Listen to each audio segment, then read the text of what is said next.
자, 그러면 오늘 우리는 관동불곡 아주 맛만 보는 거예요. 일부분만 보는 거예요. 자, 얘가 2020년이잖아. 2020년. 그러면 가사 작품 중에 제일 유명한 게 관동불곡이니까 이미 기출문제로 출제되었을 가능성은 높죠. 예전 학력고사 시절이라는 그 시절이 있었어. 전설적인 시대에. 나 같은 공룡 같은 사람들이 존재했었던 그 시대에도 관동불곡 그냥 매년 출제됐어. 뭐만 알겠소. 그리고 수능 체제가 딱 들어오면서도 당연히 관동불곡은 몇 차례 출제가 됐겠죠. 모의고사뿐만 아니라 수능에도. 무슨 말 알겠습니까? 그래서 관동불곡은 어쨌거나 중요하다. 어쨌거나 중요하다. 기본적인 작품이다. 그래서 반드시 선생님 채널에 들어가서 우리 학교 TV에 들어가서 반드시 반복적으로 해서 수능에 관동불곡이 나오면 행복한 마음이 될 수 있도록 이게 나왔네? 이게 나와서 기본적인 작품이 나왔구만 하고 아주 즐거운 마음으로 풀 수 있는 상태를 만들어 주시면 됩니다. 자, 그런데 기본적으로 얘는 어떤 특징을 가지고 있냐면 기행가사예요. 자, 여기서 기행이라는 건 뭐야? 기행문의 특징을 가지고 있다는 거잖아요. 그러면 기행문의 특징에 맞게 읽어주시면 돼요. 기행문의 특징은 뭐냐면 기행문에 3요소가 있어. 3요소가 뭐냐? 바로 여정, 그 다음에 견문, 그 다음에 감상 이렇게 되어 있습니다. 그럼 여러분들은 여정이란 무엇이냐면 어디를 갔니 이거야. 공간을 말하는 거예요. 어디? 너 어디 있어? 요거지. 나는 어디를 갔어요? 요거 찾는 거예요. 여정이라는 건. 자, 그거 체크하신 다음에 무엇을 보았는가? 견문은 뭐예요? 보고 들은 거. 무엇을 보고 들음. 무엇을 보고 들음에 해당하는 거예요. 그 다음에 그것을 보고 들으면서 어떤 감상, 느낌, 내면. 그러니까 결국은 내가 말했었던 모든 문학은 딱 한 가지다. 뭐야? 대상이나 상황에 대한 정서를 드러내는 거다. 시도, 소설도, 수필도. 대신 정서를 화자의 정서면 시고, 인물의 정서 내면이면 소설이고, 작가의 정서 내면이면 수필인 것만 다른 거지. 대상, 상황에 대해서 정서를 드러내는 거다라고 보면 결국 뭐가 되는 거예요? 여정과 견문이 뭐에 해당하는 거예요? 대상이 되는 거고, 감상이 뭐가 되는 거야? 그것에 대한 감상, 정서가 되는 거죠. 이래서 근데 어쨌거나 얘는 단락 나누기 하면서 읽으셔야 돼요. 무조건 여기 해놓은 것처럼 얘 거기 갔구나. 무엇을 보고 들었구나. 그것에 대한 느낌이 이거구나. 이렇게 정리하면 돼요. 근데 감상은 기본적으로 당연히 기행문의 형태에서 나는 어디 갔어요. 정말 좋았어요. 이렇게 얘기하지. 어디 갔어요. 정말 거지 같았어요. 괜히 왔어요. 이런 거 하지 않아. 그런 건 기행문으로 쓰질 않지. 무슨 말 알겠어? 그리고 우리 국토를 돌아다니면서 마음에 안 든다고 얘기할 리가 없잖아. 그래서 기본 정서는 하여간 아름다워요. 멋져요. 너무 감동적이었어요. 이런 얘기가 들어가는 거야. 이해됐지? 자, 그런데 특징적인 것은 이 관동불곡의 경우에만 특징적인 게 있어요. 관동불곡은 특징적인 게 크게 보면 산 부분하고 바다 부분으로 나누어서 볼 수 있습니다. 자, 관동팔경이라고 해서 지금의 우리 남한 지역에서 보면 강원도 쪽이라고 생각하시면 돼요. 그것의 관찰사가 돼서 그 지역의 아름다운 경치들을 구경을 다니는데 초반에는 전반부에는 산 부분을 돌아다녀. 산과 관련된 부분을 돌아다녀. 그러다 중간에 이동한다 어쩌다 뭐 여기 떠나니까 슬프다. 새로운 것 보니까 좋다. 이러면서 바다 쪽을 돌아다녀. 그러면 크게 이렇게 산 부분과 바다 부분이 조금은 달라. 산 부분에서는 주로 어떤 얘기를 하냐면 주로 이게 아름답다라는 거, 그 아름다운 자연이다라는 건 그냥 기본적인 거고 기행문이니까 기본적인 거고 여기서는 개인적인 욕망과 사회적인 책무 중에 여긴 사회적인 책무를 좀 더 중요하게 중간중간에 조미료로 집어넣어요. 오케이. 근데 뒤로 가면 갈수록 개인적인 욕망과 사회적인 책무 사이에, 사회적 책무 사이에, 책임감 사이에 이 갈등이 주를 이루어 나타나게 됩니다. 자, 이게 갈등이 나타난다는 거야. 이 갈등이 나타나다가 마지막 부분에서 이것이 해소되는, 자, 꿈을 통해서 이 갈등이 꿈의 장면에서 해소되는 장면까지 딱 나오면서 작품이 마무리가 돼요. 꿈에서 하늘의 존재와 만나가지고 야 너는 원래 신선인데 우리 쫓아다니는 거야 막 이런 얘기하는 부분. 무슨 말이겠어? 자, 그 다음에 개인적 욕망이라는 것은 무엇이냐라고 한다면 이건 자연친화예요. 자연친화. 자연친화적인 삶의 욕망이고 자연친화를 드러냄에 있어서 가장 중요한 건 신선이 되고 싶은 욕망으로 드러냅니다. 자, 이런 거야. 선비들은 자, 사농공상에서 선비들, 양반으로 태어난 사람들은 남자들은 기본적으로 뭘 해야 되는 거야? 태어나서 어린 시절부터 공부를 열심히 해야 돼요. 그리고 과거 시험을 봐야 돼요. 과거 시험을 보고 난 다음에는 관직에 오르게 됩니다. 관직에 오른 다음에는 야, 그거 네 집 자식인지 정말 똘똘하고 나라를 위해서 충성을 다하고 대단한 놈이야. 네 집 자식이래. 그래서 아버지와 어머니 무슨 말이겠지? 어느 집 자식이야? 그래서 아버지와 어머니의 이름을 드러나게 하는 것이 충이고 효고 덕목이고 지켜야 할 책무예요. 무슨 말인지 알겠지? 그런 걸 반드시 해야 돼. 근데 어느 정도 그걸 이루고 나면 자연스럽게 뭘 해야 되는 거야? 은퇴하여 자연 속에서 머물겠지. 이게 그들의 삶의 정해진 길이야. 이해됐지? 그러면 사는 거 딱 극단적으로 딱 두 가지인 거야. 나라에 충성하고 부모에 효도하고 친구들과 우애롭게 하며 유교적 덕목을 실천하면서 사는 삶. 사회적인 책무 다 하는 것. 그것이 끝나고 나면 자연 속에서 즐기면서 사는 것. 무슨 말인지 알겠지? 그러면 이 아저씨는 이 사회적인 책무에 대해서 주로 얘기하다가 뒤로 가면서 개인적 욕망이 스멀스멀 더욱더 강해지면서 둘 사이에 갈등을 일으키는 그런 기본적으로 가지고 있는 두 가지 욕망, 선비들이 가지고 있는 두 가지 욕망이 기본적으로 가지고 있는 두 가지 욕망이 부딪히는 그런 갈등 양상을 보여주는 작품이었고 마지막에는 꿈을 통해서 얘를 선후를 결정해요. 선후. 앞과 뒤. 즉 개인적 욕망보다는 사회적 책무를 먼저 한 다음에 개인적 욕망을 나중에 하면 되지 하고 끝내요. 알겠지? 이해됐지? 그 다음에 자연친화는 뭐라고? 신선. 잘 나오는 건 뭐라고 그래서 어부. 이런 거로 많이 나온다 그랬지? 이해됐지? 어부의 삶이 자연친화의 최고봉. 그 다음에 신선의 삶이 자연친화의 최고봉 위의 최고봉. 영순위, 일순위 이렇게 생각하시면 돼. 알겠지? 자, 그 정도로 하고 이제 내용을 한번 들어가 보도록 하겠습니다. 얘는 출제자가 아예 그냥 이렇게 줬어. 뭘 줬어? 금강대, 진월대, 개심대, 활용서, 불정대 해가지고 얘의 여정이 어디인지 이걸 그냥 딱 정해줘 버렸어.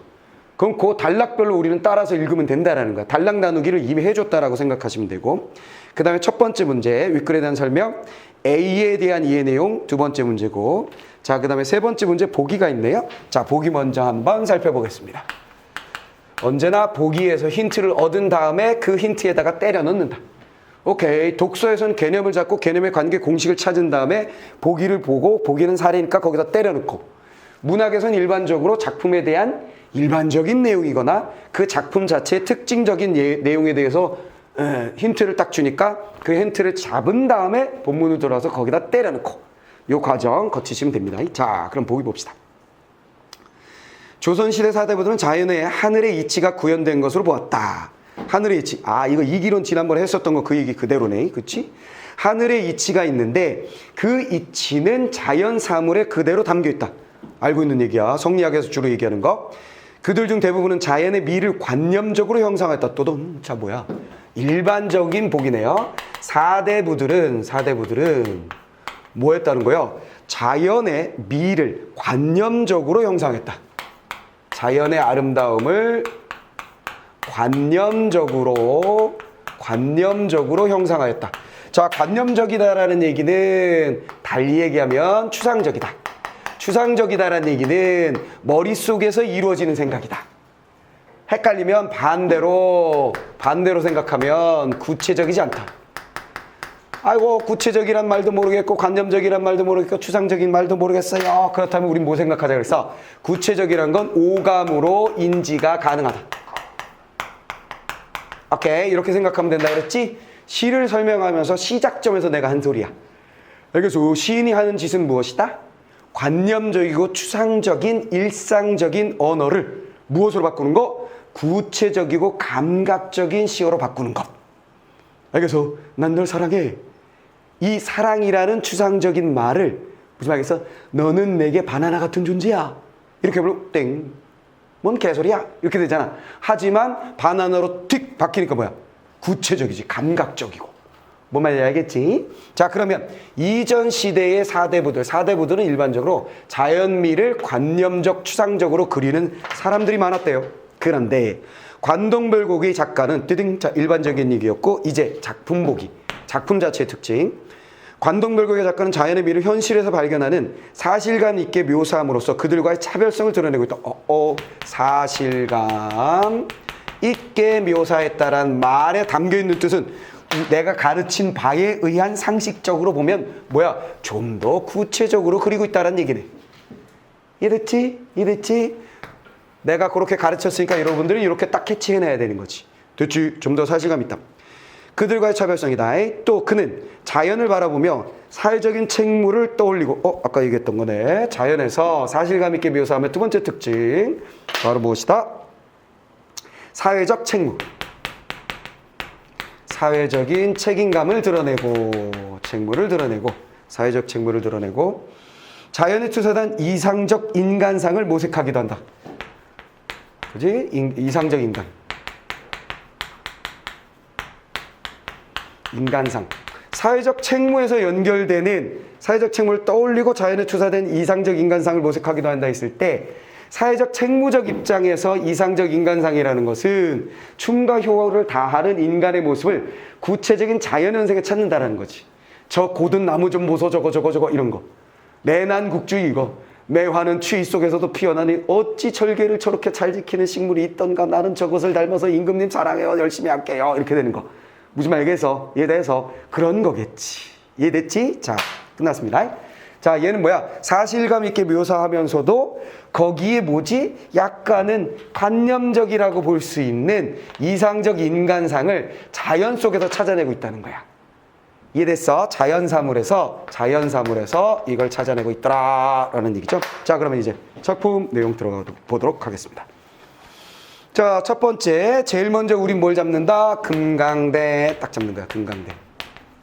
금강대, 아하, 같구나, 여정이구나 하고 무엇을 보고 무엇을 느꼈나 정리하면 돼. 그러면서 무엇을 느꼈냐 정리할 때 아름다움은 기본이고 사회적 책무를 얘기하는지 단순히 자연 친화를 얘기하는지만 툭툭 구분하면 관동별곡은 딱딱딱딱 정리됩니다. 여기서 그냥 해석에만 집중해가지고 구절 단어에 얽매여서 해석을 하게 되면 관동별곡은 점점 멀어져. 근데 이를 가까이 하려면 포인트를 딱 잡아서 여기 같다, 뭐 봤다, 좋단다, 그리고 여기서 춤을 얘기했군, 여기서 뭘 얘기했군, 이거만 딱 정리하면 끝납니다. 자, 그리고 우리는 방금 본 문제에서 구체적 사물, 구체적 장소 뭐 이런 걸로 얘기한 것 같아요. 혈망본, 청만, 겁이 지나도록 이런 식으로 되어 있으니까 지금 5개의 선택지인데 네모 박스가 하나, 둘, 셋, 넷, 다섯 개네. 그럼 출제자 의도가 보이지? 그치? 그거대로 따라다니면 되겠습니다. 자, 금강대 맨 위층에 선하기 사키치니 딱 필요 없어. 뭐 잡는 거야? 하하, 뭐 봤다? 선하. 됐죠? 선학은 뭐야? 말 그대로 그냥 학이야. 날아다니는 학, 새. 근데 선이라는 말을 붙인 것은 신선과 관련되는 거지. 그러니까 신선들이 어떤 삶을 사는지 알지? 신선들은 인간이 쉽게 갈 수 없는 깊은 산속, 자연 속에서. 오케이. 뭐 먹고 살지? 이슬을 핥아먹고 살아. 풀을 먹고 살아. 무슨 말이겠어? 소 잡아서 막 끓여 먹고 구워 먹고 그런 거 안 해. 무슨 말이겠어? 이슬만 먹고 풀만 잘글 씹어도 천년을 살고 만년을 사는 사람들이야. 그리고 이동수단 뭐 하는 거야? 구름을 타고 가거나. 무슨 말이겠지? 학을 불러 학을 타고 날아가거나. 무슨 말이겠지? 그래서 신선에게 친한 아이는 바로 누구다? 학이야. 뭔 말인지 알겠지? 학이야. 그리고 주로 평상시에 뭐 해? 다른 신선과 바둑 장기 톡 무슨 말 알겠지? 그리고 술이나 한잔 땡 이렇게 한다고. 그게 신선의 모습이야. 그러니까 선비들은 그렇게 살고 싶은 거야. 세속을 등지고 여유롭게 뭐 근심 걱정 없이 이렇게 살고 싶은 모습, 자연과 어우러지는 모습이 신선의 모습이고 그걸 추구했었어. 자, 그래서 선악이라고 했고, 어쨌거나 우린 그 필요 없고. 자, 금강대에 뭐가 있더라? 맨 꼭대기 층에 학이 삿기를 치니, 새끼 치고 있었어. 새끼 치고 있었어. 알 품고 있었나? 춘풍 옥적성에 첫잠을 깨뒀던지. 그 녀석이 뭐야? 춘풍, 봄바람, 옥적성, 오피리 소리에. 여기 적자 정도는 한자를 싹 동그라미 해놓고 적자. 에이, 피리 적자야, 피리. 요 적자 정도는 한자를 싹 동그라미 해놓고 그 정도는 기억을 해주시면 피리 부는 얘기가 많이 나오거든. 무슨 적 잘 나와. 오케이. 자, 그러면 알아두면 다른 작품을 읽을 때도 뭔가 힌트가 될 수 있어서 좋습니다. 첫 잠을 깼는지 호위현상의 반공에 솟았더니. 자, 호위현상 밑에 있어요. 흰 저고리에 검은 치마란 뜻으로서 학을 가리킨다. 이런 걸 암기할 필요는 없어. 우린 뭐만 하면 돼? 소소뜨니. 소소가 뭐야? 소사. 뜨니는 쉽지. 뜨니. 됐냐? 그러면 선생님 고전시가 모르는 거 나오면 너무 힘들어요 하는데, 만약에 이거 모른다고 생각해 보자고. 그럼 뭐야? 금강대 맨 위에 학인가 보구나. 학이 삿기치니. 삿기치니도 전 모르겠어요. 그럼 선학이 있는데 춘풍 봄바람에, 옥적성 모르겠어요. 버려. 봄바람에 첫 잠을 알잖아. 첫 잠을 깼는지 여기까지는 할 수 있다고. 그래서 모르는 걸 버리는 거야. 금강대 학이 봄바람에 잠을 깼는지. 호위현상 몰라요? 버려. 반공에 몰라요? 버려. 소소뜨니. 소소 몰라요? 버려. 뜨니. 잡으면 되잖아. 됐어. 그럼 어떻게 되는 거야? 금강대 위에 학이 봄바람에 깨서 뜨니 해도 충분하다는 거지. 내 말 이해돼서. 그러니까 단어에 집착하지 말고 여기서도 마찬가지 핵심을 잡아라. 핵심을 잡아서 상황을 인식해라. 내가 하는 말이 무슨 말인지 이해했냐? 내 말 이해했지? 자, 그걸 해주시면 돼요. 서호 옛주인을 반겨서 넘론한 듯. 서호 옛주인은 밑에 있어요. 송나라 때 서호의 은사, 인포. 그런데 여기 보시면 학을 자식으로 여긴다라고 되어 있으니까 선학이 뭐 했다는 거야? 화자를. 서호 옛주인, 즉 학을, 그 서호 옛주인이라는 사람이, 인포라는 사람이 학을 자식으로 삼고 살았다 그랬잖아. 그러니까 학에게 바로 뭐가 되는 거야? 아버지. 아버지인 줄, 이거지. 아버지인 줄 알고 넘노는 듯 하는구나. 이런 얘기야. 됐냐? 자, 그럼 여기 간단하게 정리해보자. 금강대 갔더니 학이 있더라고요. 그 녀석이 봄바람 소리에 옥피리 소리가, 봄바람이 슥 불면서 옥피리 소리가 어디선가 들려오니 후루룩 날더니만 내 위에서 뺑뺑 돌아요. 나를 반가워하는 것 같아요. 아마 옛 고사에 인포라는 사람이 학을 자식 삼고 꽃을 아내 삼고 살았다고 하더니만 저 녀석이 내가 그 인포 자기 아버지인 줄 알고 반가워하는 것 같아요. 됐지? 끝났지? 상황 인식했지? 자, 금강대 학이 화자를 반기더라. 아버지처럼. 끝. 대사. 자, 그러면 여긴 어떤 정서가 들어가는 거야? 학이 나의 자식이고 화자가 그 아버지다라고 했으니까 우리는 패밀리, 가족이 된 거잖아. 오케이. 이런 거 우린 뭐라 그래? 무라일체. 자연친화라고 얘기하는 거예요. 자연친화. 자연친화적 정서가 드러나 있구나 라고 생각하시면 끝납니다. 됐어. 그럼 여기 정리 끝난 거야. 핵심 잡은 거야. 자, 이런 식으로 정리하시면 돼요. 이런 식으로 정리하시면 됩니다. 자, 그러면 첫 번째 혈망복이네. 이거 안 물었어? 안 물었구만. 자, 넘어갑시다. 그러면 다음 소향로, 대향로, 눈알에 굽어보고. 소향로, 대향로, 눈알에 굽어보고. 자, 이렇게 눈알에 굽어봤다는 얘기는 소향로 지나, 대향로 지나 뭐 이런 얘기야. 그죠? 정양사, 진월 때 고태 올라앉은 말이. 그럼 우리 뭐만 잡으면 돼? 진월 때만 그냥 잡으면 돼요. 아하, 시적화자는 진월 때로 갔구나 하고 딩 잡고 여정 잡았어. 끝. 고티어 올라, 교토, 고티어 이런 거 자주 나오는데 그냥 다시 올라서 크게 신경 안 쓰셔도 돼요. 진월 때 올라서 앉은 말이, 앉은 많이, 앉으니 정도, 앉으니. 여산 진면목이 여기서 다 보이는구나. 뚜둔. 자, 여기서는 선악 봤잖아. 여기 뭐야? 여산의 진면목. 진면목은 뭐야? 참모습. 참모습이 여기서 다 보이는 거야. 자, 뭐 한 거야? 여정 견문. 뜻이. 자, 그 다음에 여산이라고 되어 있는데 이 여산이라는 것은 여기서 뭐 얘기하는 거예요? 금강산 얘기하는 겁니다. 원래 실제 여산은 어디 산이야? 중국의 산이야. 오케이, 중국의 산인데 그런 거 있잖아. 뭔가 되게 뛰어난 걸 얘기할 때 뭐 이런 거 있지. 뭐 요즘 우리나라의 축구 선수 중에 외국에 가서 적응을 못하다가 우리나라로 돌아온 선수가 하나 있어요. 이승우라는 선수가 있죠. 이승우가 옛날에 꼬꼬맹이 시절에 바르셀로나에 유소년 축구 청소년 축구로 들어갔었단 말이야. 그래서 우리 언론에서는 한국의 메시다 그랬지. 무슨 말이겠어? 그러면 금강산이 뭔 거야? 한국의 여산이다 이렇게 된 거야. 내 말이 이해돼서 사대주의적인 사고방식인 거지.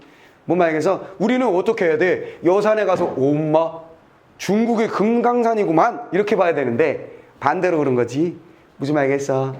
이제는 뭐 우리가 시대가 바뀌었으니까 외국에 뛰어난 선수를 보면 뭐라, 아 스페인의 손흥민이구나 너는, 딱 이렇게 말할 수 있는 시대가 열리진 않았나?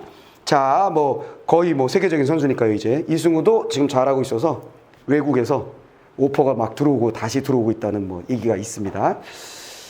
골을 잘 넣고 있는데 제발 그런 춤은 안 췄으면 좋겠네요. 개인적으로 근본은 알 수 없는 이상한 춤들을 계속 추고 있어요. 자, 그 다음에 진월대에 고티올라 앉은 말이 여산 진면목이 여기에 다 보이는구나. 다 보인다. 됐어. 어와 조화옹이 헌사도 헌사할서. 아, 이런 거 잘 나와. 요런 표현들이 자주 나오는 거야. 뭐라 그랬냐면 어와 감탄사, 조화옹이, 조화옹 요거 나온 뭐야? 얘는 뭔지 알지? 조물주가. 조물주라고 바로 알아내셔야 되고, 그 다음에 헌사토 헌사할사 이 표현이 자주 나오잖아. 그자 헌사토 헌사할사, 헌사토 헌사할사 이게 뭐야? 무슨 말이야? 헌사토 헌사할사 야단스럽다라는 뜻이지. 그 야단스럽다라는 말은 무슨 뜻이냐면 뭐야? 아름다워, 멋져요, 멋있다 이런 얘기야. 알겠지? 그러면 내가 어떤 표현들에 대해서는 말할 때 넘어가 이런 식으로 얘기하지만 어떤 표현들, 어떤 한자에 대해서는 야 알아도 이렇게 얘기하잖아. 알아도 얘기하는 건 이런 시어에 대해서, 이런 고전에 나오는 구절에 대해서 시험에 나오나? 그거 아니야. 요즘 누가 뜻풀이를 문제 내니? 학력고사도 아니고 내신도 아니고. 그걸 내가 강조하는 것은 다른 작품에 중복되어서 자주 등장하는 표현이니까 얘 알아두면 처음 보는 작품을 읽는데 도움이 된다는 뜻으로 말하는 거야. 알겠어? 그럼 이런 건 체크해놓고 반드시 알아주자 이런 얘기지. 야단스럽구나 나오면 멋져요. 조화옹 이런 거 나오면 조물주예요. 이런 거 하시면 된다는 거지. 이랬지? 자주 등장하는 표현. 자, 그렇게 보시면 되겠고요. 자, 그 다음에 날거든 띠디마나 섰거든 소띠마나. 자, 그 다음 표현. 이런 표현도 자주 등장하는데 표현상의 특징을 보라는 거야. 날거든 뛰지마나. 즉 그건 뭐냐면 나는 듯 하기도 하고 뛰는 듯 하기도 하다는 뜻이야. 알겠어? 야, 우리 반 반장체 집이 부자라며? 부자래. 공부도 잘한다며? 그래, 전교 1등이야. 야, 쟤 체육대회 때 우리 개주하는데 마지막 주자라며? 운동도 잘해. 이런 젠장.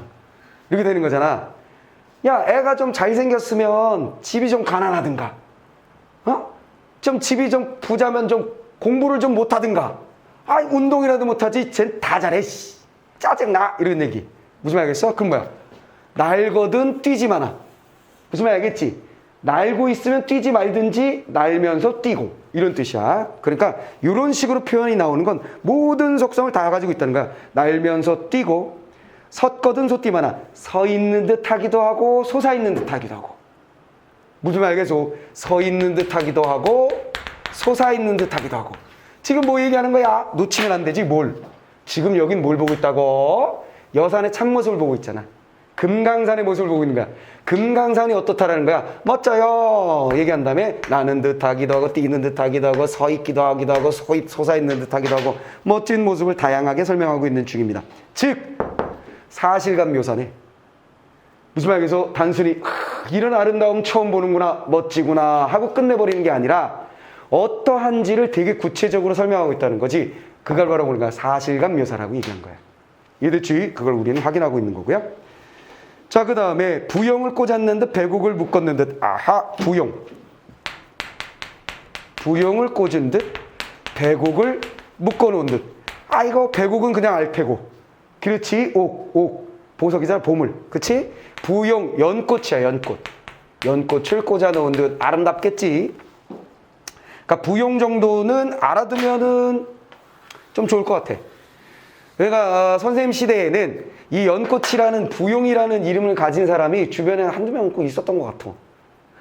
근데 여러분들 나이 때는 학교에 부용이 있니? 없을걸? 없을 거야.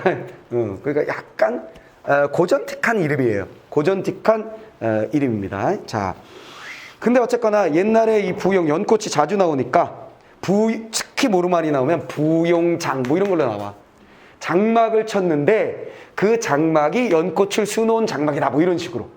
오케이. 자, 그래서 알아두면 좋고. 자, 그 다음에 동명을 박차는 듯 북극을 개었는 듯. 동명은 뭐야? 밑에 있네, 해석이. 동해바다. 바다를 박차고 나가는 듯 하기도 하고 북극을 똥 떠받친 것 같기도 하고. 됐지? 박차고 나가는 듯 하고. 박차고 나가는 듯 하기도 하고. 그 다음에 뭐야? 받치고 떠받치는. 떠받치고. 떠받고 있는 듯 하기도 하고. 그럼 나는 듯 뛰는 듯 서는 듯 솟는 듯 꽃을 꽂은 듯 옥을 묶은 듯 박차고 나가는 듯 떠받치고 있는 듯. 그러면 이게 동적이기도 하며 정적이기도 하며 색채가 느껴지기도 하며 다양한 걸 그냥 넣은 거야. 알겠지? 그 정도로만 알면 되겠고. 그 다음에 갑자기 뭐로 들어가냐면 높을 쉬고 망고대 외로시아 혈망봉. 아하, 두 가지로 들어갔어. 뭐야? 망고대와 혈망봉.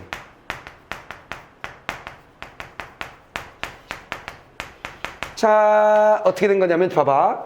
진월대에서 여산의 참모습을 볼 수 있다 그랬잖아. 그러면 여기 이 앞부분은 전부 다 뭐 한 거야? 전체적인 모습을 이야기한 거예요. 그러다가 지금 여정 견문이 두 번째 견문이 나오는 거야. 같은 공간에서. 두 개의 봉우리만 얘기하는 거야. 그렇다면 자연스럽게 전체적인 것에서 두 개의 봉우리로 딱 넘어갔으니까 부분적으로 간 거지. 좁아진 거야, 시선이. 내 말 이해됐어? 내 말 알아보겠어?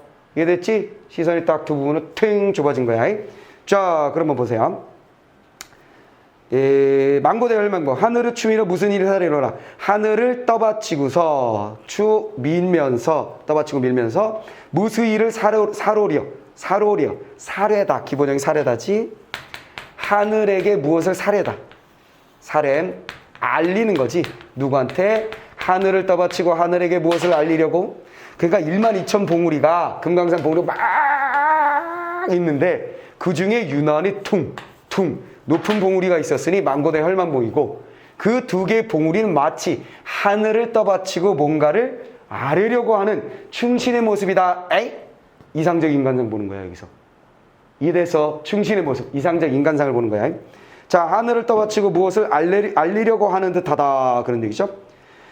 자, 그런 얘기입니다. 자, 1000만겁 지나도록 굽힐 줄을 모르는구나. 아, 1000만겁. 긴 시간 동안 굽지 않는다. 그치? 지조절개. 됐지? 충성스러움의 지조. 절개가 느껴지는 거지. 그래서 여기서는 덕목 뭘 얘기하는 거야? 유교적 덕목. 충을 얘기하고 있는 부분이었어. 끝. 자, 그렇게 된 거예요. 어가 너여이고 너 같은 애 또 있느냐? 아, 너로구나. 너 같은 애 또 있을까? 너 대단하다. 그래서 예찬으로 끝난 거죠. 이거 예찬하고 끝납니다.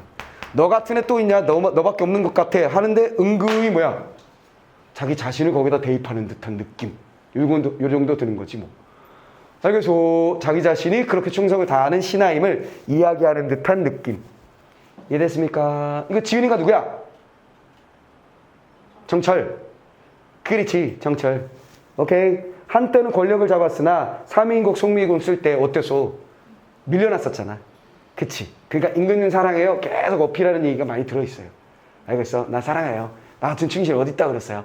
다시 이뻐해 주세요. 이런 게 작품 속에 많이 녹아있는 거지. 특히 심한 건 뭐야? 삼인국, 송민국. 유배됐을 때 쓰여진 그런 작품들은 잘 드러납니다. 아시겠죠? 자, 그러면 이제 두 공간 봤어. 두 공간 봤어. 그래서 금강된 학을 보고 아이고 내가 네 아버지인 줄 아니? 무라일체 자연과 하나된 모습을 그렸고 진월대에서는 여산의 참모습이다. 그럼 전체적으로 바라보면서 야 조물주가 야단스럽게도 만들어놨구나. 나는 듯하는 봉우리 뛰는 듯한 봉우리 서 있는 것 솟아 있는 것 연꽃을 묶어놓은 것 같은 것 배곡을 묶어놓은 것 같은 것 저기 저 바다를 박차고 확 힘차게 나가는 것 같은 녀석 하늘을 뚱 떠받치고 있는 녀석 같은 것도 있는데 그중에 두 봉우리는 이렇게 넘어간 거지. 그중에 두 봉우리는 하늘을 떠받치고 뭔가를 아래려고 하는 그 모습이 천만 년 지나도록 계속되는데 저거 충신의 모습이구만 나 같은 녀석 이런 얘기지. 이해됐지? 그렇게 정리하면 끝. 자 그러면 여기 혈망봉에 대한 얘기 혈망봉. 자 세 번째 문제의 첫 번째 선택지 봅시다. 혈망봉을 천만겁이 지나도록 굽히지 않는 존재로 본 것은 작가가 지향하는 이상적 인간상을 자연에 투사한 것이고 또는 맞지. 투사한다라는 말은 어렵게 생각할 필요 없지. 비추어 넣는다, 비춘다 이렇게 생각하면 되니까 그냥 자연에 집어넣은 것이군 이렇게 생각하면 되겠어요. 이해됐지? 자 끝. 자 그러면 이렇게 해서 두 개의 부분을 한번 같이 살펴봤어요. 자 그럼 다음 부분 한번 가봅시다. 자 다음은 어디로 가느냐. 자 세 부분 남았어. 좀 시간이 걸리지 얘는. 자 다음 갑니다. 다음은 어디냐. 계심대 고티올라 뚜둔. 자 뭐야 계심대. 여정이 어디야? 그럼 계심대 갔어요.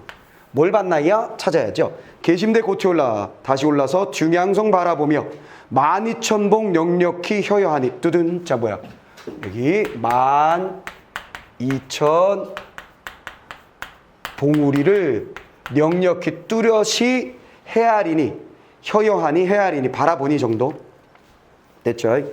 계심대에 올라서 12,000 봉우리를 뚜렷이 바라보니 봉마다 맺혀있고 끝마다 서린 기운 두둔. 자, 이 12,000 봉에 대하여 뭘 얘기하냐면 먼저 기운을 이야기합니다. 자, 앞에는 어떻게 했어? 시각적인 모습, 그렇지? 색채가 어떤지 꽃과 같다, 옷과 같다, 달리는 것 같다, 서 있는 것 같다, 솟아오르는 것 같다 이런 그 형태에 대한 이야기를 주로 했다면 여긴 특징적인 게 뭐예요? 거기에 서려 있는 기운. 사람들이 아는 척 하면서 하는 말로는 아우라 정도? 무슨 말이겠어요? 야, 여기 이 산은 뭔가 기세가 달라. 기운이 느껴져. 막 건강해지는 느낌이야. 뭐 이런 거. 알겠지? 자, 그런 거. 자, 기운이 맑거든 좋지만아 좋거든 맑지만아. 이제 익숙하죠? 그 기운은 어떻다? 맑고 깨끗하다. 맑고 깨끗하다 이렇게 정리하면 되겠죠? 맑고 깨끗하다. 자, 그 다음 저 기운 흩어내어 인거를 만들고 아하 맑고 깨끗한 기운을 가져다가 뭘 만들고 싶다? 인거를 만들고 싶다 그랬어요. 인거는 당연히 뭐야? 나라에 쓰일 인재를 말하는 거니까 여기도 역시 앞에서 충성을 얘기했던 것처럼 여기도 역시 인거를 만들면 나라를 생각하는 거잖아. 그렇지. 여기도 사회적 책무에 대한 얘기가 드러나고 있는 거죠. 형용도 그지였고 태세도 하도할샤. 형용, 태세, 모습, 태세, 기세, 기세 정도? 이런 거. 이것도 하도할샤. 하도할샤는 뭐야? 하도할샤? 이것도 자주 나오는 표현이죠. 많기도 많구나. 많기도 많구나. 많기도 많다라는 얘기는 다양하다, 아름답다라는 말로 정리를 해주시면 되겠고요. 천지가 삼키실 때 자연이 되었만은 이제야 보게 되니 유정도 유정하셔. 자, 이 기운과 형용을 보니 무슨 생각을 한 거냐면 이제 느낌 얘기하는 거야. 자, 계심대에 가서 12,000 봉우리를 봤어요. 12,000 봉우리에는요, 기운과 형용과 기세가 맑고 깨끗하고 많고 다양해요. 됐지? 근디 결론.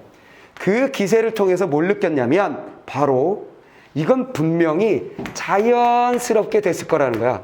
자연스럽게 하느님에 의해서 만들어졌겠지. 조물주에서 만들어졌겠지. 만마라 만만만. 그렇지만 지금 다시 보니까 거긴 뭐가 있다?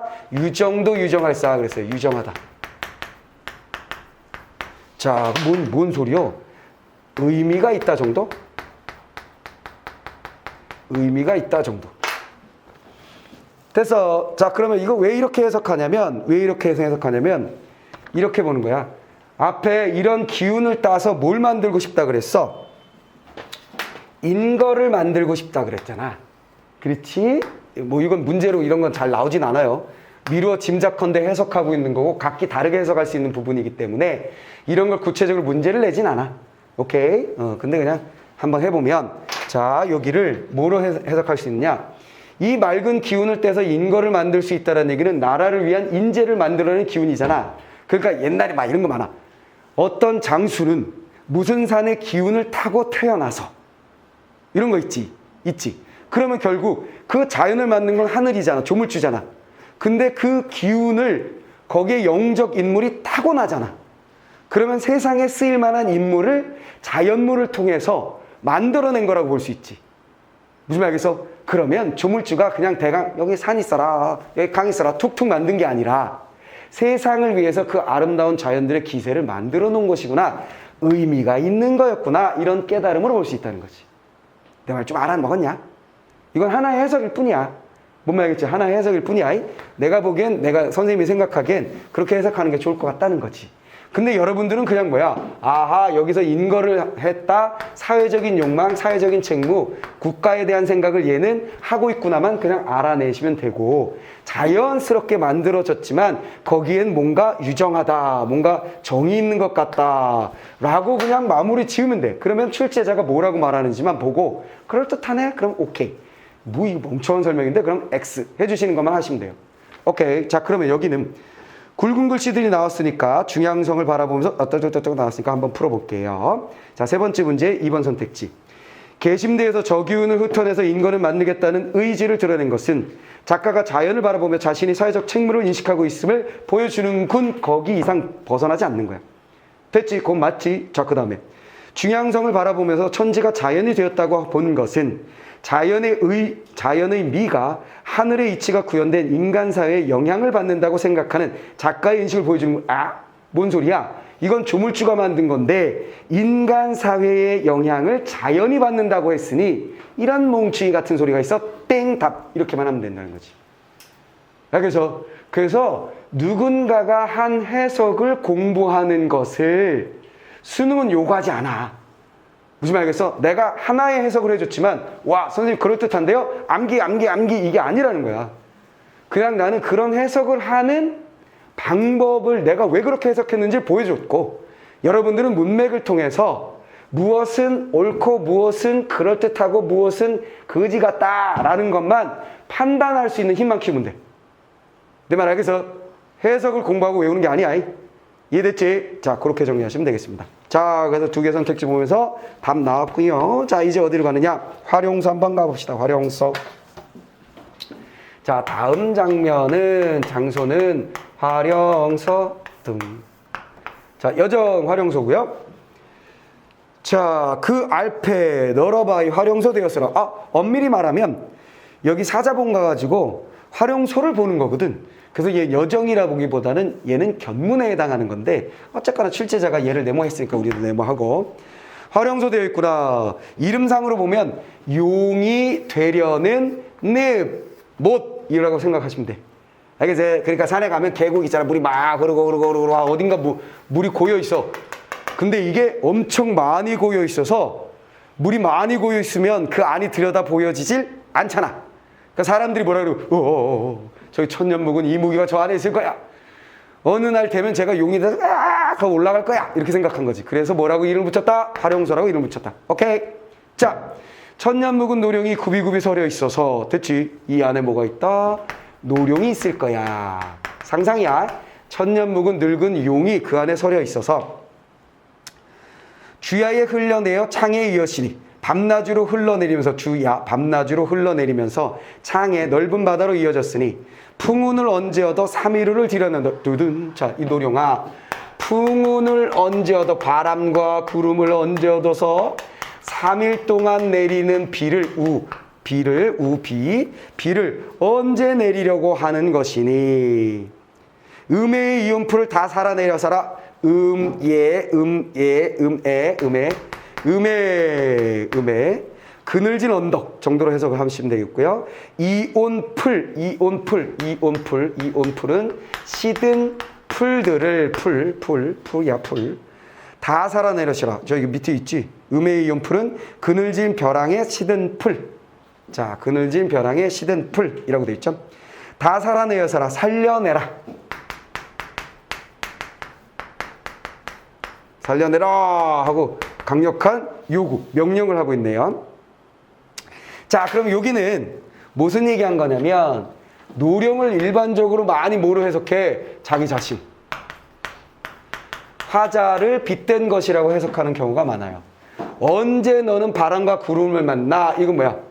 시기, 때를 만나는 거지. 때를 만나. 무슨 말이겠어? 네 능력 있는 거 알아. 근데 아직 때를 못 만난 거야. 때를 만나면 너의 능력을 펼칠 수 있을 거야. 할 때 그거. 그때 기회를 만나서 기회를 얻어서 3일 후 이건 뭐라고 보통 해석하냐면 선정이 뭐야? 착한 정치, 아름다운 정치, 좋은 정치를 베풀 거냐?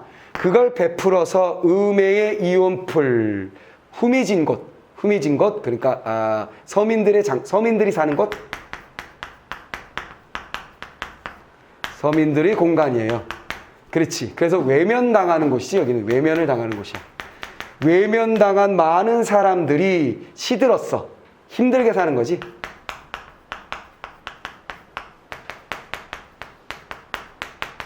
살아가는 풀, 이건 뭐야? 백성. 서민 백성. 살려내라. 이건 그냥 살려내라 하시면 되겠죠.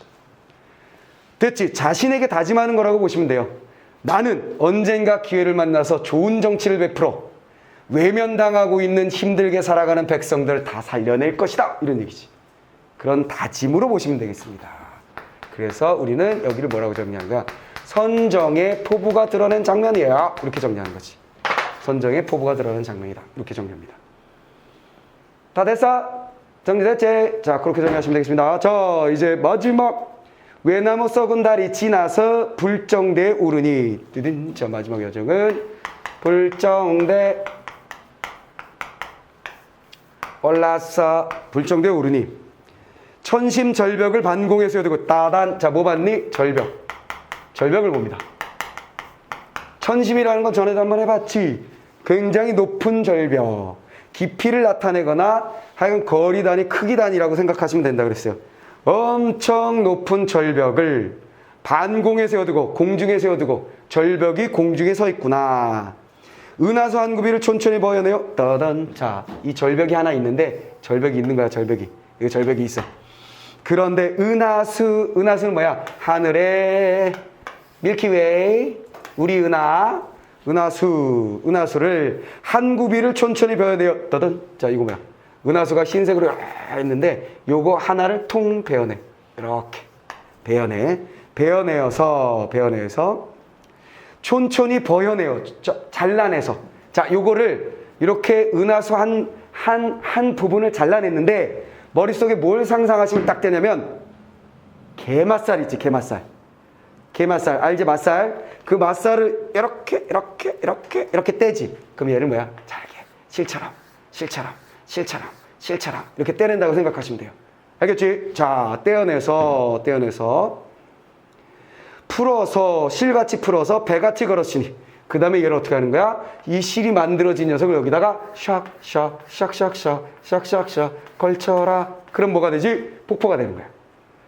내 말 알았냐? 알겠지? 자, 엄청난 표현이죠. 됐지? 다시. 불정대에 올랐더니 진짜 높은 절벽이 있더라. 이 절벽에다가 누가 이런 짓을 한 거야? 은하수 한 구비를 조금 베어가지고 실처럼 풀어서 배옷감을 걸치듯 툭 걸쳤으니. 됐죠? 그럼 폭포가 만들어진 거야.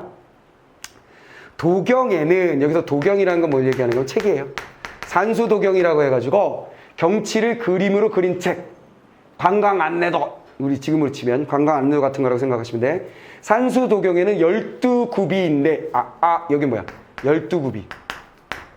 12굽이라는 건 뭐야? 얘가 하나, 둘, 셋, 넷, 뭐 이렇게 12개의 폭포가 형성되어 있다라고 되어 있는데, 12굽이라고 되어 있는데, 내가 보니까 여럿이야. 내가 보니까 더 많은데, 이적선이 이제 이셔. 자, 이적선은 누구야?